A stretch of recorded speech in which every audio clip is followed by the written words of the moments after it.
बिस्मिल्लाहिर्रहमानिर्रहीम अल्हम्दुलिल्लाहि रब्बिल आलमीन वस्सलातु वस्सलामु अला अशरफिल अंबिया'i वल मुरसलीन नबीना मुहम्मद व आलिहि व सहबिहि अजमईन अम्मा बाद।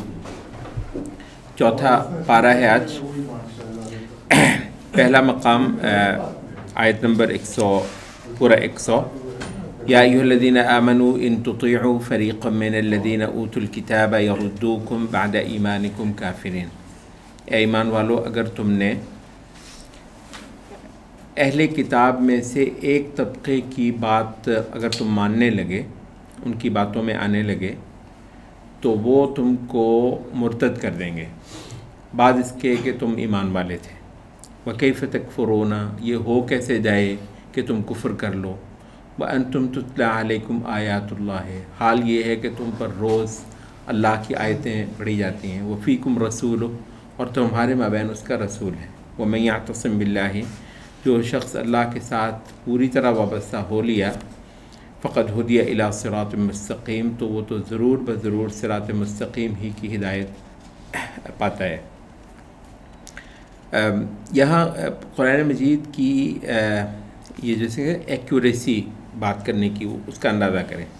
अच्छा, ये नहीं कहा कि तुम अगर अहले किताब की बातें सुनने लगे या अहले किताब की बातें मानने लगे, ये नहीं कहा फ़रीक़म मिनल्लज़ीना ऊतुल किताब, अहले किताब के एक तबके, एक गिरोह की बातें मानने लगे। वजह क्या है? वो जैसे हमने बहुत बार कहा कि खामखा की जो सख्ती हमारे यहाँ आती है ना, कुल अहले किताब से कोई नहीं, उनके साथ सहाबा की महल्लेदारी थी, थे अहले किताब, नबी सल्लल्लाहु अलैहि वसल्लम को मानते नहीं थे, काफिर थे, मिल्लतें दो अलग अलग हैं, इसके बावजूद सहाबा की उनके साथ महल्लेदारी थी। बहुत सारी की कारोबारी शराकतें थीं, बहुत सारों के आपस की ज़िम्मेदारियाँ थीं। अच्छा, और जो पुराने अंदाज का रहन सहन होता है उसमें इंटरेक्शन बहुत क्लोज़ होता है। ये मोबाइल का दौर नहीं है तो लोग बिल्कुल एक दूसरे के अंदर खुबे हुए होते हैं। शाम को तो ज़रूर ही चौपाल में बैठना होता है, बैठकों में होती हैं, बातें होती हैं, तो अहले किताब भी, मुसलमान भी बैठेंगे, बातें करेंगे। अच्छा, वैसी कोई इस्लाम ने पाबंदी नहीं लगाई कि अहले किताब के साथ उठना बैठना ही नहीं। कहा कि उनमें से एक गिरोह ऐसा है कि जो तुम्हारे ईमान को ख़त्म करवा देगा। ये कौन लोग थे? ये एक खरांट काइयाँ तबका था अहले किताब का, जो मुसलमानों में से उन लोगों को जैसे कहते हैं ना, ताड़ते थे, जो अभी ईमान के कच्चे हैं या बातों में आ सकते हैं, या जो उम्मीद हो सकती है कि वो प्रोपेगेंडा का असर ले सकते हैं। आपको याद होगा कल भी हमने कहा था कि प्रोपेगेंडा वार से कुरान मजीद ने बाकायदा तौर पे मुतनब्बे फरमाया था। अच्छा, तो कहा है कि इन लोगों की बातों में अगर तुम आ गए तो तुम बिल आखिर मुर्तद हो जाओगे।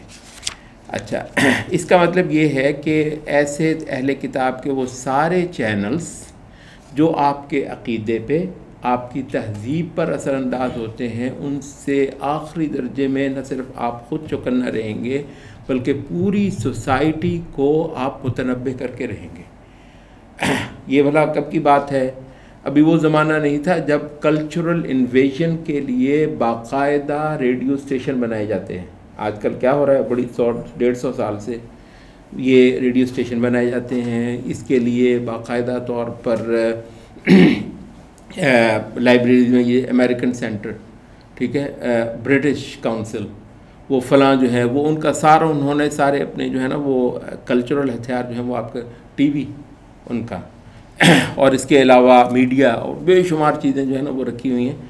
तो इनसे ख़बरदार होना ज़रूरी है। अच्छा, इसका जो तोड़ है वो भी बता दिया है। वो क्या है? वह अंतुम तुतला अलैकुम आयातुल्लाह, तुम्हारे ऊपर आयतें कुरान मजीद की सुबह शाम तिलावत की जाती हैं, तो फिर ऐसे में कैसे हो सकता है कि तुम कुफ्र की राह इख्तियार कर लो। और दूसरा है वो फ़ीकुम रसूल हो, तुम्हारे माबैन उसका रसूल है। जब रसूल अब दुनिया से तशरीफ़ ले जा चुके हैं, तो अब रसूलुल्लाह सल्लल्लाहु अलैहि वसल्लम की सीरत और सुन्नत है, इन दो का सुबह शाम तज़किरा होना। अब आप ज़रा ये देख लें कि मस्जिदें इन दोनों चीज़ों से तकरीबन मस्जिदें 5 वक्ता नमाज की जगह रह गई। मुझे आप ये बताइए कि यहाँ का एक आम आदमी जिस पर बम्बार्डमेंट हो रही है बदेसी तहज़ीब की, ईमान छीन छीन के इससे जो है वो लिया जा रहा है। ऐसे में उसका जो आखिरी कोई हो सकता है मोर्चा जहाँ वो अपने आप को महफूज कर ले, मस्जिद ही हो सकती है। मस्जिद कहाँ लोगों के ईमान को बचाने की को बाकायदा प्रोग्राम रख रही है और ख़ास तौर पर यह है कि मस्जिद से उस अंदाज़े वो जो वक्त का शिरक है, वक्त का कुफ्र है, उसके हवाले से मुसलमानों की जो है वो तहसीन हो, किलाबंदी हो, फ़िक्री, नज़रियाती, ईमानी, क़ल्बी, विजदानी, रूहानी किलाबंदी मुसलमानों की होनी चाहिए कलामुल्लाह की बुनियाद पर, रसूलुल्लाह सल्लल्लाहु अलैहि वसल्लम की सुन्नत और सीरत की बुनियाद पर। ये इससे आगे बल्कि एक पूरा मबहस है, ये कुरान मजीद का कहते हैं कि निहायत खौफ से पुर मकामात में से एक मकाम या अय्युहल्लज़ीना आमनू इत्तक़ुल्लाह हक़्क़ तुक़ातिह, मुसलमानों अल्लाह से वैसे डरो जैसे उससे डरने का हक़ है। मतलब समझ वालों के लिए तो इस आयत से गुज़रना शायद मुश्किल है कि अल्लाह से डरना जैसा उसका डर है, कौन डर सकता है। तो इतना एक सख्त बात करने के बाद फिर जो एक मज़मून शुरू किया गया है, वातसिमू बिहब्लिल्लाहि जमीअन, सब मिलकर अल्लाह की रस्सी को पकड़ लो। यहाँ वक्त नहीं है हमारे पास, इसकी जो मुस्तनद तरीन तफासिर हैं सलफ़ से, सहाबा से भी आती हैं, और हकीकत ये है कि कभी वक्त हुआ तो इंशाअल्लाह हम आपको वो हदीसें लाकर दिखाएंगे कि हदीसों की रूह से ये कहते हैं इअ्तसमू बिहब्लिल्लाह से मुराद है इल्ज़म जमाअत मुस्लिमीन, मुसलमानों की जमात से वाबस्ता रहना। कहते हैं जमात की फ़र्जियत, आपको याद होगा हमने इस मुतालिया कुरान में जा बजा जमात का लुज़ूम और जमात की फ़र्जियत और एक वहदत बन कर अल्लाह ताला के दीन के लिए खड़े होना रूए ज़मीन पर। तो यहाँ पर जो है कहते हैं ये जमाअतुल मुस्लिमीन का लुज़ूम जो है वो फ़र्ज़ किया गया है। तो हब्लुल्लाह से मुराद कुरान मजीद है और जमीअन से मुराद जमात है। जमीअन से मुराद है कि सब मुसलमान इस पर यकजा हों, इकट्ठे हों और एक क़ुव्वत बने। वो कहते हैं कि इस वजह से कि जो इस्लाम के कायम किए हुए फ़राइज़ हैं, कुछ तो ऐसे फ़राइज़ हैं कि जो एक फ़र्द के उठाने के हैं। नमाज है, फ़र्द ये बोझ उठा सकता है। रोज़ा है तो फ़र्द ये बोझ उठा सकता है। कुछ फ़राइज़ ऐसे हैं कि जो जैसे कहते हैं ना ये 2-2, 4-4 किलो के नहीं हैं, वो कई टन के फ़र्ज़ हैं। ये मुमकिन ही नहीं है कि एक फ़र्द उसको अकेला उठा ले।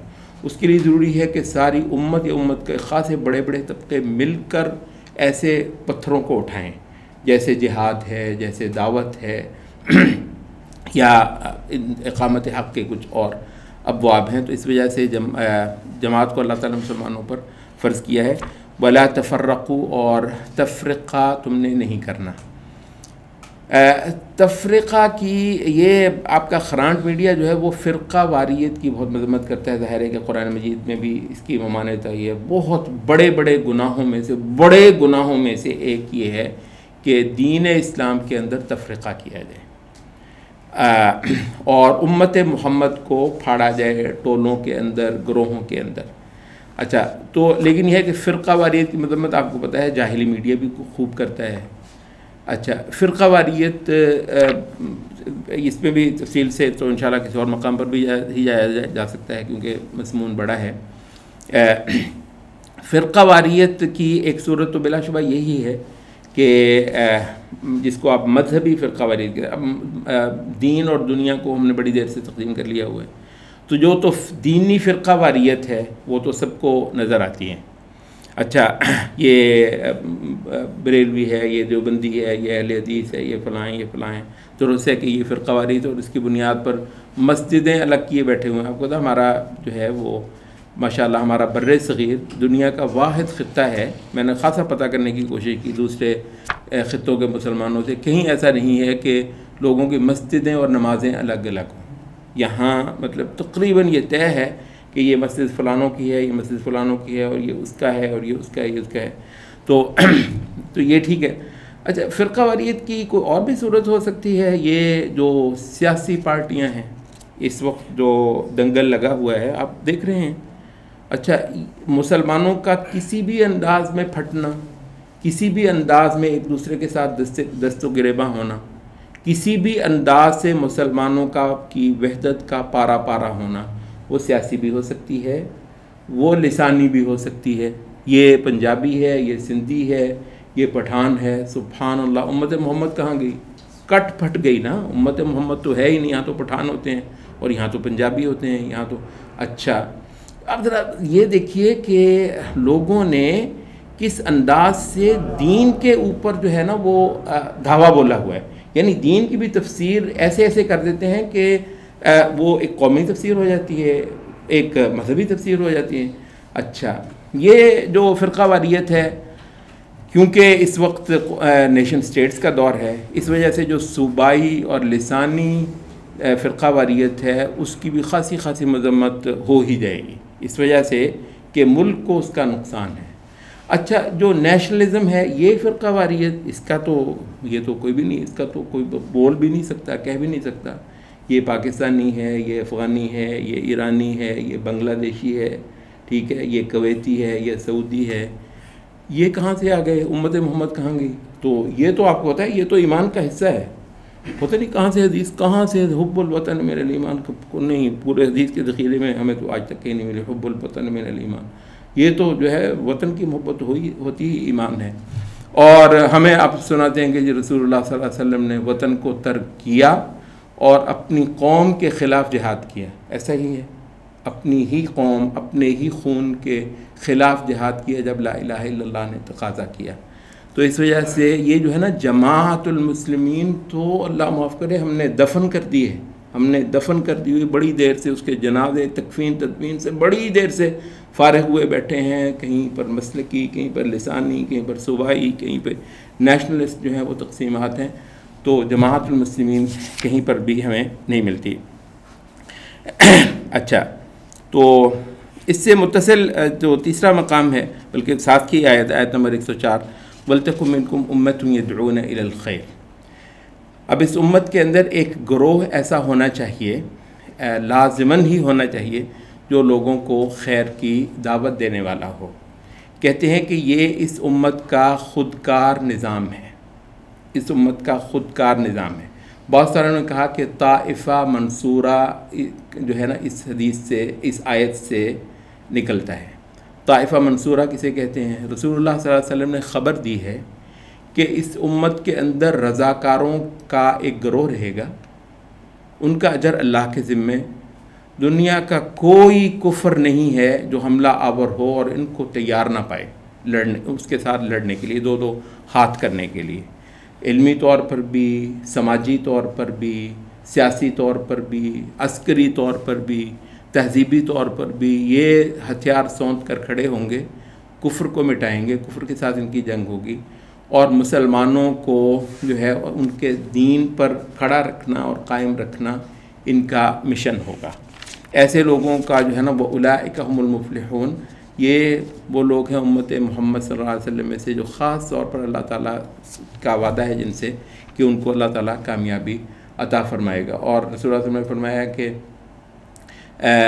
हमेशा ऐसा गिरोह रहेगा हत्ता कि इनका जो आखिरी हिस्सा होगा वो ईसा इब्न मरियम के साथ मिलकर दज्जाल के साथ क़िताल करेगा। ये कभी हथियार नहीं फेंकेगा इंशाअल्लाह। और आपने ये देख लिया सुभानअल्लाह, 200 साल से हमारी हुकूमतें ख़त्म हुई हैं, हमारे निज़ाम सारे के सारे दरहम बरहम मिलियामेट हुए पड़े हैं। इसके बावजूद आपने देखा है कि इस उम्मत ने अभी तक हथियार नहीं फेंके। जहाँ कहीं कुफ्र आता है तो उम्मत के रज़ाकार, ये एक ख़ुदकार है, अल्लाह ताला ने कहा उम्मत की तभी मुज़ाहमत जागती है और लोग जो हैं कुफ्र के साथ दो दो हाथ करते हैं और बिलाखिर अल्लाह ताला की सुब्हानअल्लाह।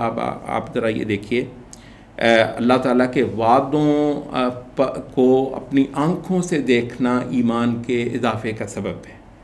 आपने देखा कि इस दौर में सुपर पावर्स को घुटने टिकवाए हैं उम्मत के निहत्ते मुजाहिदों ने, यानी मईशत के वो 7वें आसमान पर पहुंची हुई जो हैं वो क़ुव्वतें, उनको जो है ना ये एक एक बोरी, एक एक मन दाने इकट्ठे कर करके, तो मतलब सिर्फ ये खाने पीने का बंदोबस्त करने वाले ये जो है अल्हम्दुलिल्लाह ये दानों की बोरियां जीती हैं उन बड़ी बड़ी मईशतों के आगे।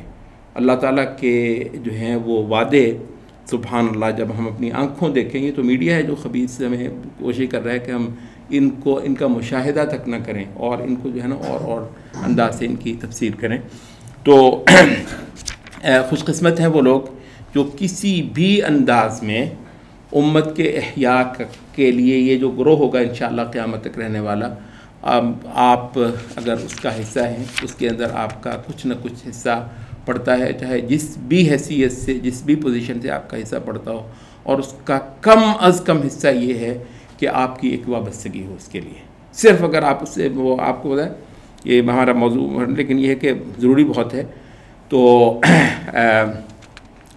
अनस रज़ियल्लाहु अन्हु कहते हैं कि एक आराबी जो है वो आया, दूर से बोल रहा था, आवाज़ भी उसकी घुली हुई थी, सुनाई नहीं दे रही थी। तो वो नबी सल्लल्लाहु अलैहि वसल्लम से कुछ पूछ रहा था, तो नबी सल्लल्लाहु अलैहि वसल्लम को भी उसकी आवाज़ पूरी तरह समझ नहीं आ रही थी। तो उसे कहा करीब आ, तो करीब आया तो बोला कि कोई आदमी जो है वो एक कौम से, कुछ लोगों से मोहब्बत करता है लेकिन वो उनके साथ नहीं है। तो नबी सल्लल्लाहु अलैहि वसल्लम ने फरमाया हुवा मिन्हुम, वो उन्हीं में से है। तो अलमर्उ मअ मन अहब। तो अनस रज़ियल्लाहु अन्हु कहते हैं हमें किसी बात से इतनी खुशी नहीं हुई जितनी इस बात से खुशी हुई है। तो कहते हैं देख लो कि उमर वाला अमल मेरा नहीं है, अबू बकर वाला अमल मेरा नहीं, लेकिन मैं उन दोनों से मोहब्बत करता हूँ, क़यामत के दिन मैंने इंशाअल्लाह उनके साथ होना है। तो मतलब है ये हम जैसे बेअमलों का आखिरी सहारा क्या है? नज़रियाती वाबस्तगी। आखिरी सहारा ये है कि हम उनके लिए गैरत करें, जो दीन के लिए मरते हैं, जो दीन के लिए जाने देते हैं। पूरे कुफ्र ने उनकी बदतरीन तस्वीर बनाई है, तो इसके बावजूद हम उनसे मोहब्बत करते हैं, हम उनसे वाबस्तगी रखते हैं। तो ये कम अज़ कम ये वलतकुम मिनकुम उम्मतुन यदऊना इलल खैरि यअमुरूना बिल मारूफ व यनहौना अनिल मुनकर व उलाइका हुमुल मुफ्लिहून। पाँचवा मकाम है 110 नंबर आयत, कुंतुम खैरा उम्मतिन उखरिजत लिन्नास, तुम बेहतरीन जमात हो तारीख़ इंसानी की जो इस जहान में बर्पा की गई है। नबी सल्लल्लाहु अलैहि वसल्लम की इसमें हदीस भी है, अंतुम तुफून सब्ईन उम्मतन अंतुम अक्रमुहा अलल्लाह, तुम 70वीं उम्मत हो, 70 उम्मतों को पूरा करने वाले हो और इन सब में अल्लाह ताला को तुम ज़्यादा प्यारे हो। अच्छा, उसकी जो बरगज़ीदगी की वजह है वो बयान कर दी गई है कि तअमुरून बिल मारूफ़ व तनहौना अनिल मुनकर व तुमिनून बिल्लाह, तुम अमर बिल मारूफ़ करने वाले हो, नही अनिल मुनकर करने वाले हो और अल्लाह के साथ ईमान रखने वाले हो।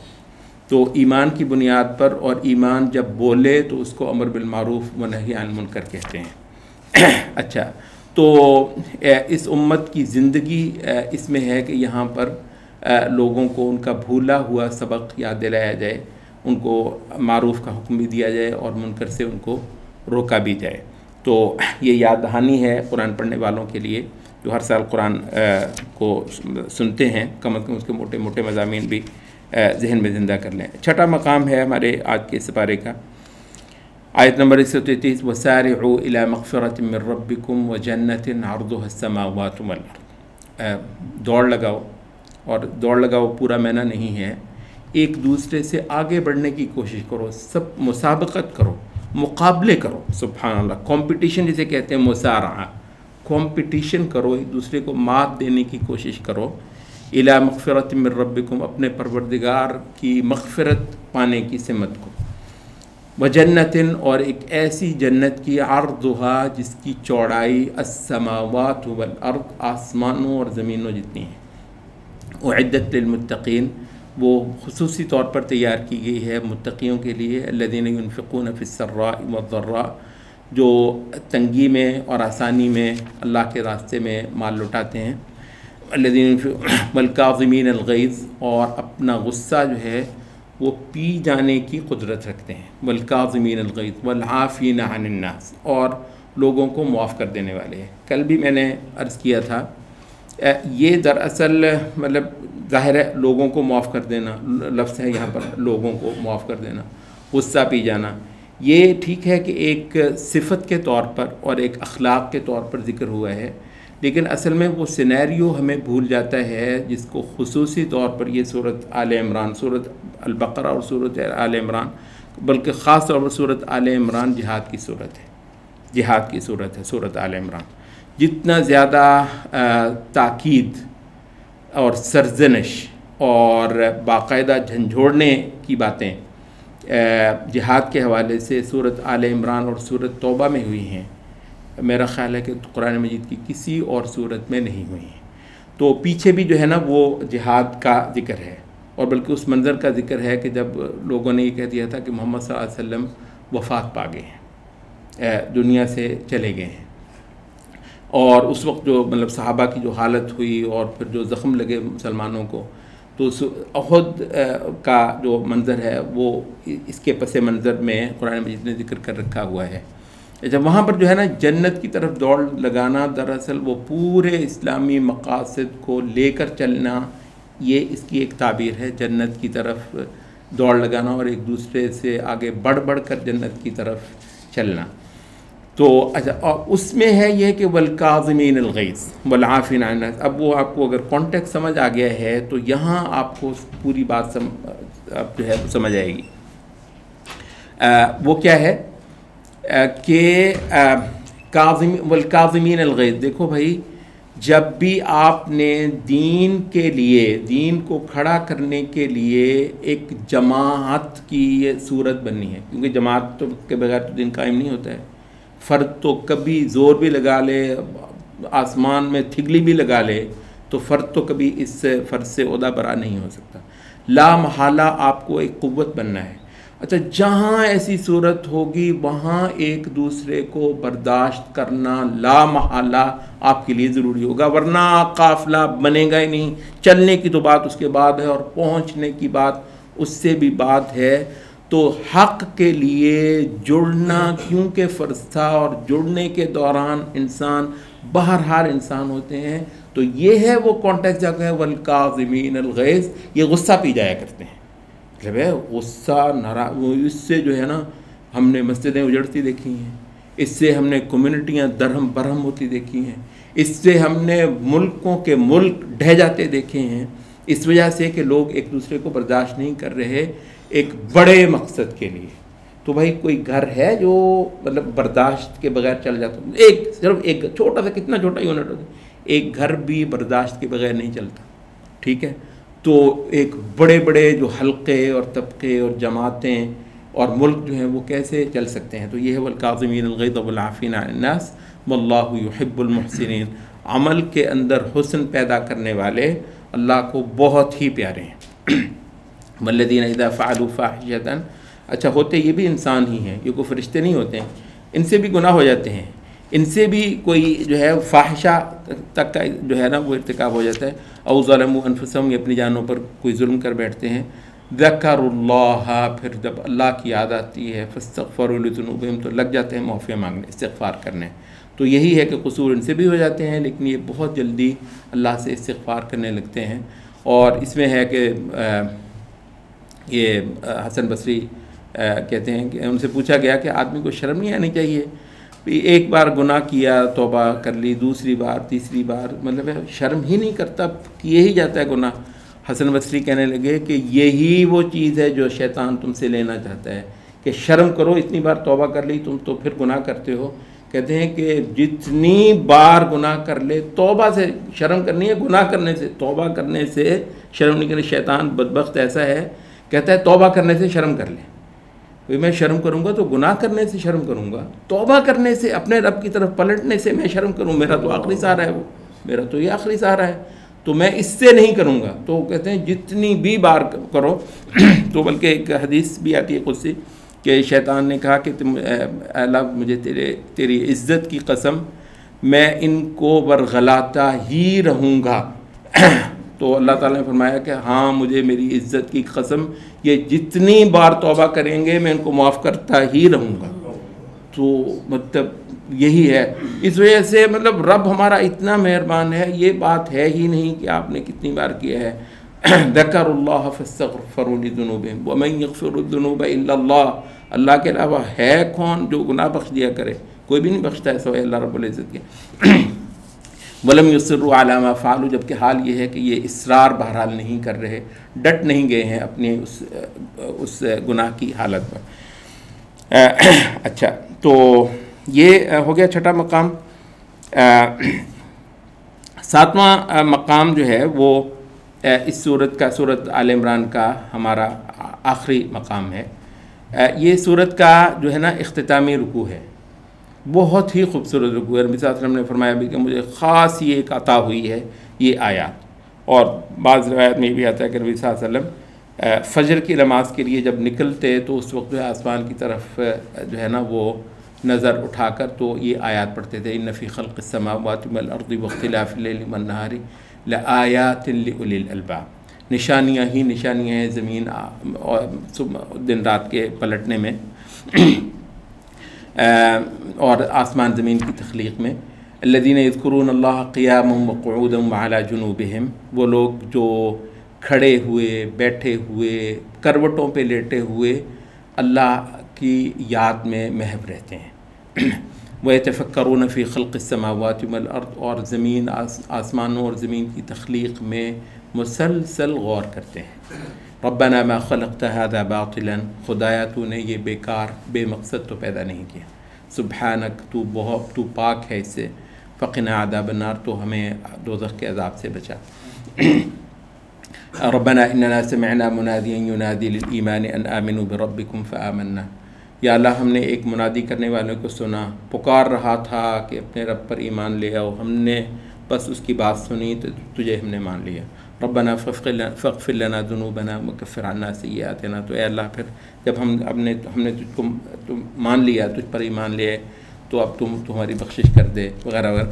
ये एक बहुत खूबसूरत मुनाजात है, बहुत ही प्यारी खूबसूरत मुनाजात है जो अल्लाह ताला ने सिखाई है। अच्छा, ये जब मुनाजात पूरी होती है उसके बाद जो आयत आती है, असल में वो है हमारा आज का मकाम। फ़स्तजाब लहुम रब्बुहुम, तब अल्लाह ताला ने उनकी सुन ली।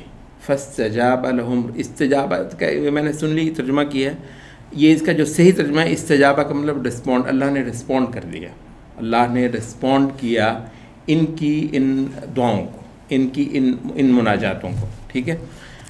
अन्नी ला उज़ीउ अमल आमिलिन मिनकुम मिन ज़करिन औ उन्सा बाज़ुकुम मिन बाज़, कि मैं तुम में से किसी अमल करने वाले का कोई अमल कभी ज़ाया नहीं करता, मर्द हो वो औरत हो।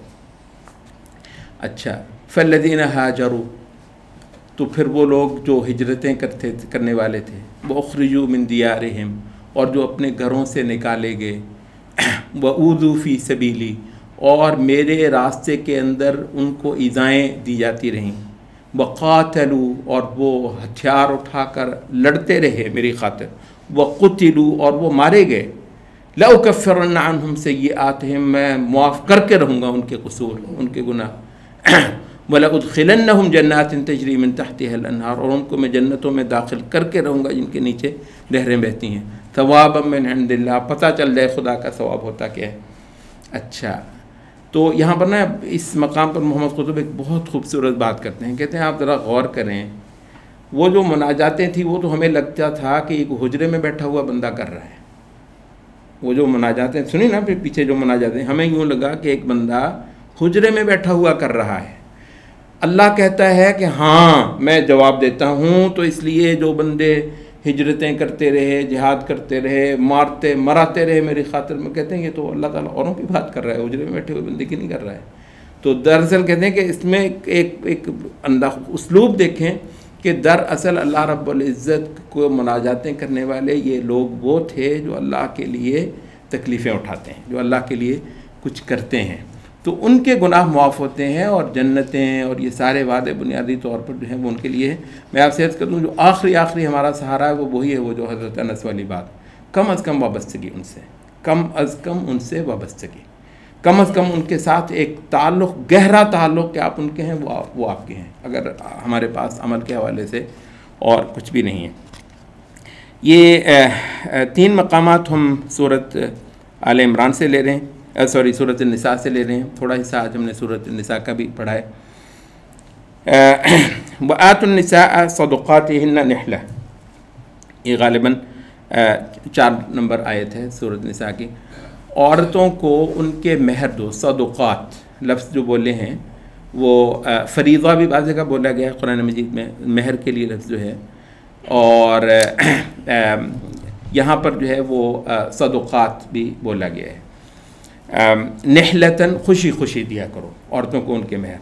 फ़इन तिब्न लकुम अन शैइन मिन्हु नफ्सन, हाँ अगर वो दिल से तुम्हें उस महर का कुछ हिस्सा छोड़ दें, मुआफ़ कर दें दिल से, फ़कुलूहु हनीअम मरिया, तुम बिल्कुल मज़े से वो अपना खाओ, उसको अपने लिए इस्तेमाल करो। यहाँ जो है वो दरअसल जो हम बात जिस वजह से ये मकाम हमने चुना है, इसलिए कि इस्लाम का जो सेटअप है, जो खानगी जिसको हम कहते हैं ना, आइली सेटअप इस्लाम का, इस वक्त तहज़ीबों का एक घमसान है जिसमें हम गुज़र रहे हैं। और वैसे ही हमारी हिंद के मुसलमानों की हिस्ट्री को बहुत अच्छी नहीं इस हवाले से कि कल्चर के हवाले से हम गोडे गोडे जो है ना वो हिंदू का जो कल्चर है उसके अंदर धंसे रहे हैं। और बहुत सारा कुछ जो है ना, हमने पता नहीं कलमा ज़रूर पढ़ा, हमने नमाज़ें जो है जैसी कैसी नबी सल्लल्लाहु अलैहि वसल्लम वाली, सहाबा वाली ज़रूर पढ़ ली, लेकिन हमने जो है ना अपनी तहज़ीब को पूरी तरह नबी सल्लल्लाहु अलैहि वसल्लम और सहाबा के नक्शे पर ले जाने की कभी शायद सोची भी नहीं। अच्छा, तो जो आइली इस्लाम का जो सेटअप है उसमें मर्द जो हैं, ये कुछ चीज़ है बाकायदा जिसका इस्लाम हुक्म दे रहा है कि औरतों को उनके महर अदा कर दो। अब थोड़ा सा आप ज़रा सोच लीजिए, हमारी उसमें वैसे महर होता क्या है जिसके लिए ख़ास हुक्म दिया जाए, कुरान में आयत पढ़ी जाए कि औरतों को उनके महर दे दिया करो। महर तो होते ही कुछ 200, 400, 500, 1000 रुपये हैं। सिर्फ जुल्म तो इतना नहीं है, ये औरत के हुकूक हमें, मतलब ज़ाहिर है मुझे भी बहुत बुरे लगते हैं लिबरल्स, ठीक है, ये फेमिनिस्ट मुझे भी अच्छे नहीं लगते हैं, लेकिन बात ये है मतलब क्योंकि वो और अंदाज से औरत के हुकूक की बात कर रहे हैं। लेकिन अगर औरत को कुछ हुकूक हमारे रब ने दिए हों और वो हम बिल्कुल ना दे रहे हों, उनके बारे में सोच तक न रहे हों, तो यानी लिबरल्स को गालियाँ निकालना सारे मसले का हल है, और इन औरतों के पीछे पड़ना जो है वो सारे मसले का हल है। अच्छा, तो सिर्फ इतना नहीं है, बल्कि असल जो है ना वो ये है कि महर औरत को जो दिया जाता है उसकी रूह को समझने की ज़रूरत है। वजह यह है कि औरत एक नॉन अर्निंग एंटिटी है, इसको समझने की। ज़ाहिर है ये वो चीज़ है जिससे फेमिनिस्टों को बहुत तकलीफ़ होती रहे, लेकिन ये है कि बुनियादी तौर पर औरत को क्यों महर दिया जाएगा। अच्छा, दूसरी जगह है यह है कि औरत का तमाम ख़र्चा जो है वो मर्द उठाएगा, औरत का तमाम खर्च मर्द उठाएगा, उसका खाना पीना, पहनना, रिहाइश वगैरह वगैरह सारी बुनियादी ज़रूरतें वो मर्द की बाकायदा जिम्मेदारी हैं। आपको पता है इस मसले का, हज़रत अब्दुल्लाह इब्न मसूद रज़ियल्लाहु अन्हु की बीवी खासी मालदार थी, और अब्दुल्लाह इब्न मसूद रज़ियल्लाहु अन्हु की अपनी माली हालत खासी ख़राब थी, तो वो ज़कात निकालती थी, मालदार थी तो अपने माल से वो ज़कात निकालती थी। अब्दुल्लाह इब्न मसूद की माली हालत बहुत ख़राब थी, तो वो ज़कात निकालने लगी, तो अब्दुल्लाह इब्न मसूद ने कहा कि मतलब ज़कात तो मुझे क्यों नहीं दे देती, मतलब मैं इतना तंग दस्त हूँ। तो यह मतलब है कहती, तो मतलब है बीवी मर्द को और ख़ामद को ज़कात दे सकती है। उन्होंने कहा आता है अब्दुल्लाह इब्न मसूद तो उलमाए सहाबा में से है ना, उन्होंने कहा क्यों नहीं दे सकती, कहना मैं तो नहीं, मुझे तो नहीं लगता है कि मतलब उसको यही होगा। ज़ाहिर है ख़ामद बीवी बाकी हर किसी की करती है, ख़ामद की बात को समझती है कि पता नहीं एवं कह रहा है। तो उन्होंने जाके बाकायदा रसूलुल्लाह सल्लल्लाहु अलैहि वसल्लम से पूछा कि जी अब्दुल्लाह जो है ना मुझे कह रहा है कि मैं उसको ज़कात दे दूँ, उन्होंने फरमाया कि दे दो। नबी साहब वो अब्दुल्लाह इब्न मसूद ने ज़कात ली और उसको फिर नफ़क़े में उसी पर ख़र्च किया, उस पर और उनके बच्चों पर जो है ना वो ख़र्च किया। तो मतलब मर्द औरत को ज़कात नहीं दे सकता।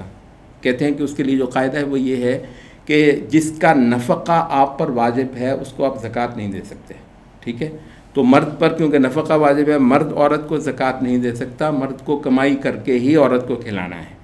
औरत अगर किसी वजह से मालदार है, वो माँ बाप बहुत मालदार थे, उनकी को विरासत आ गई है, कुछ और है जो भी, तो औरत जो है अपनी ज़कात मर्द को दे सकती है, क्योंकि औरत पर मर्द का नफ़क़ा वाजिब नहीं है। अच्छा, इस वजह से औरत का नफ़क़ा भी सारा मर्द पर वाजिब है। और महर जो है ये एक बाकायदा रकम होती थी, एक माल होता था कि जो अरब की ज़िंदगी में एक मालूम किसी के लिए बंदा मेहनत कर रहा है, बाज़ औक़ात कई साल कुछ पैसे इकट्ठे कर रहा है कि मैंने औरत को महर देना है। तो औरत जो है बहुत हद तक औरत जो है ना, औरत के लिए सोशल सिक्योरिटी होती थी महर, कि औरत का 1 रुपया है, किसी वजह से कोई तलाक हो गई है, कोई नाचाकी हो गई, कुछ भी हो गया, तो औरत ये नहीं है कि बिल्कुल बेचारी खाली है, उसके पास कुछ ना कुछ इतनी रकम है कि वो अपना बंदोबस्त कर ले, और कोई इतनी नहीं है कि वो उसका कोई वाली वारिस है ही नहीं। तो महर जो है वो एक सोशल सिक्योरिटी का काम करता रहा है। अच्छा, तो अब ये जो है हमने जुल्म सिर्फ इतना नहीं किया है, हो ये गया है कि औरत जो है वो मर्द के लिए लेकर आएगी। हिंदू मुआशरा जहेज़ किस बला का नाम है, और सुभान अल्लाह, वैसे मतलब हैरत होती है जी, नबी सल्लल्लाहु अलैहि वसल्लम ने हज़रत फातिमा को जहेज़ दिया था। ला इलाहा इल्लल्लाह, कहाँ जहेज़ दिया था? यानी हज़रत अली से पूछा कि भी लाओ कुछ, वो जो है एक ज़रा थी, वो हज़रत अली की कुल जो है ना वो कायनात थी। हज़रत अली मतलब तंगदस्त थे ज़िंदगी में, तो मतलब वो रवायत में आता है कि नबी सल्लल्लाहु अलैहि वसल्लम ने कहा जा इसको बेच के आ, तो वो बेचने लगे, रास्ते में हज़रत उस्मान मिल गए। तो उस्मान मतलब मालदार थे और प्यार मोहब्बत तो उनका बहुत था, तो उन्होंने ख़ासी अच्छी कीमत में कहने लगे कि मुझे बेच दो।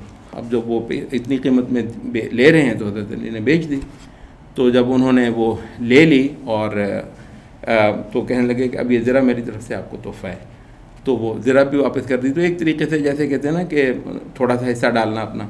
तो हज़रत अली ने जो पैसे दिए हैं उसमें से रसूलुल्लाह सल्लल्लाहु अलैहि वसल्लम ने उनके लिए जो तैयार करवाया, क्योंकि हज़रत अली का घराना भी नबी सल्लल्लाहु अलैहि वसल्लम ख़ुद ही हैं। हज़रत अली को नबी सल्लल्लाहु अलैहि वसल्लम ने पाला था, आपको पता है, ये नबी सल्लल्लाहु अलैहि वसल्लम ने एक तरीके से उनको बेटा बनाया हुआ था।